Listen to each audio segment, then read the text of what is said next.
Every team in the NHL at some point will have to make one of the most difficult decisions in all of sports. Is the team you assembled good enough for a real shot at a championship? Or perhaps you should tear it down and rebuild. And with that, there is many questions.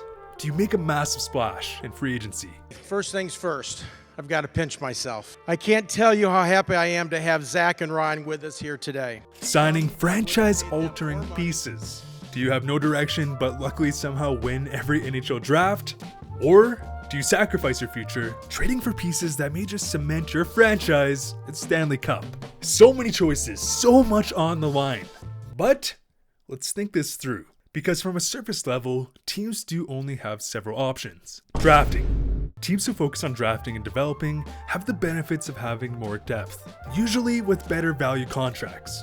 And yes, you may only save, a couple $100K on a homegrown talent, but that adds up on a 23-man roster. However, drafting is contingent on whether teams are actually good at drafting. 2015 Boston Bruins. However, there is a massive downside. Your team has to endure lots of losing, and depending on the ownership group and their tolerance for a loss in revenue, rebuilding through the draft really varies from team to team. As a team like Arizona, this past season has agreed to playing in a damn university rink. An NHL team playing in a billion-dollar league, using a college arena. But why are they okay with this, you ask? Because at this point, Arizona is only counting on drafting and patience. Because when you're already at rock bottom, does more losses really matter? But on the other hand, we have a team like the Vancouver Canucks, who is the definition of a team with serious commitment issues. Because after the retirement of the Sedins, the Canucks somehow, and I'm not even joking, simultaneously have gone the direction of trading for players, trading their future away, while at the same time signing massive free agency talent, losing, and therefore drafting high anyways. It hasn't made any sense, and even though they have assembled a pretty solid roster, just the fact they didn't have clear focus on a direction can be the difference between a team doing, a 3-4 year retool and having to endure 8 years of losing.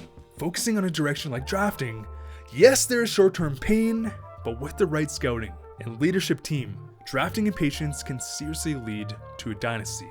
Trading. Whether it's trading for a good value player with a couple years left on their contract, or whether you're going all in at the trade deadline, acquiring players through trade is arguably the best way a team can ensure synergy, as you can do an extensive analysis on your own team and theoretically find and trade for the player who can be that perfect complementary piece. However, there is a downside. Trading comes at the cost of trading away future pieces like prospects and draft picks, which has led trading to be considered a high-risk move. Because if you don't win after leveraging your entire future, it can lead to many years of darkness for that franchise. Free agency. Okay, so this is where things get a little tricky.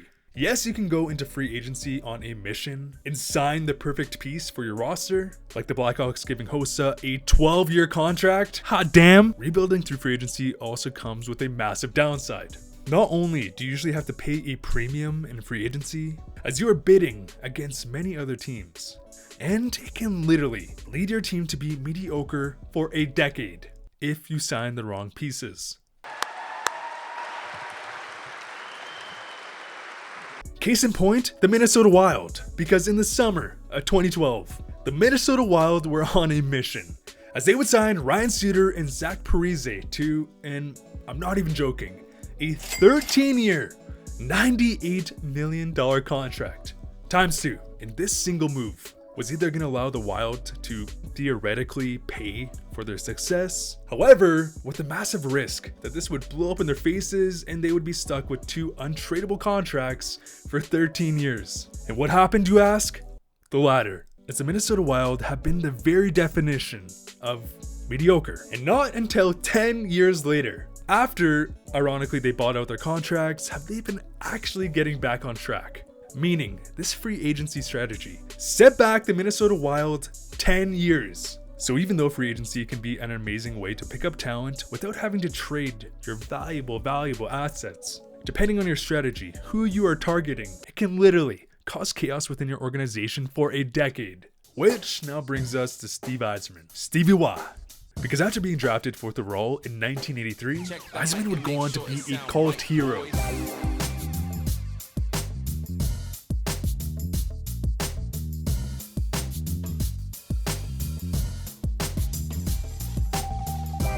3 Stanley Cups, highlight plays, countless memories, and easily one of the greatest players in NHL history. And after captaining the Wings for nearly 2 decades, you knew for a fact Yzerman would end up running a team. And he did, not even 1 year after retiring, as he would join the Wings as VP of Operations. However, with Ken Holland in Detroit, if Yzerman wanted to be a GM, he'd have to go elsewhere, as Yzerman would be the next general manager of the Tampa Bay Lightning. And during his tenure, the guy was only what I could describe as a massive legend, as not only is he the reason for the current dynasty that we are seeing today in Tampa, drafting and get ready, Nikita Kucherov in the 2nd round. He would acquire a 1st-round pick to draft Andrei Vasilevsky. He would trade Drouin for Sergachev, trading up last second to draft Braden Point in the 3rd round. Like, are you kidding me? In the very next year, Yzerman would do the same thing and draft Anthony Cirelli, just a Selke candidate in the 3rd round. Like, let's think about that. Yzerman, with 2 3rd-round picks, drafted back-to-back foundational players. And that's the thing, at least for Tampa. During Yzerman's entire tenure, what was his direction? Drafting and developing. That's it. Drafting and developing. In fact, if you look back at his entire decade in Tampa, Yzerman rarely made more than just your typical, minor league deals. And when he did make a trade, it was for pieces like Vasilevsky, Ryan McDonough, or Sergachev. And the result is absolutely wild. Because after looking at the current Tampa Bay roster, 9 out of the top 10 players were drafted by Tampa. And again, if you do get that hometown discount on 9 players, right there, Tampa can easily save 5 to 10 million. Now, also add in the fact that they have no state income tax, and now we have a dynasty. Like, my man Yzerman is just such a badass. And this is the one thing I literally can't wrap my head around, because when Ken Holland finally moved on from Detroit, Yzerman literally got up and left a team destined for a Stanley Cup. The team he assembled, the team he poured his entire heart and soul into. And he was like, do you think I care about winning another cup? Because shockingly, my man would just get up and leave. Balls made out of steel, and leave this Tampa Bay team that just won back-to-back Stanley Cups, not to mention maybe a 3rd, to run his new team that just set one of the worst regular season records in history. Like, could you imagine if someone came up to you in the streets and was like, would you rather win, 2 to 4 Stanley Cups guaranteed with the roster that you have been building for the last decade, or take on the worst team in the NHL? Yzerman actually did that. And well, what do you know?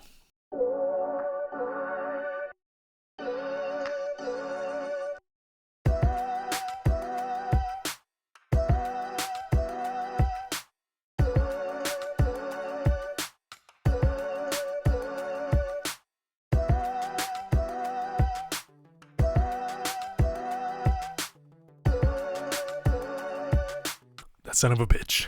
He did it again.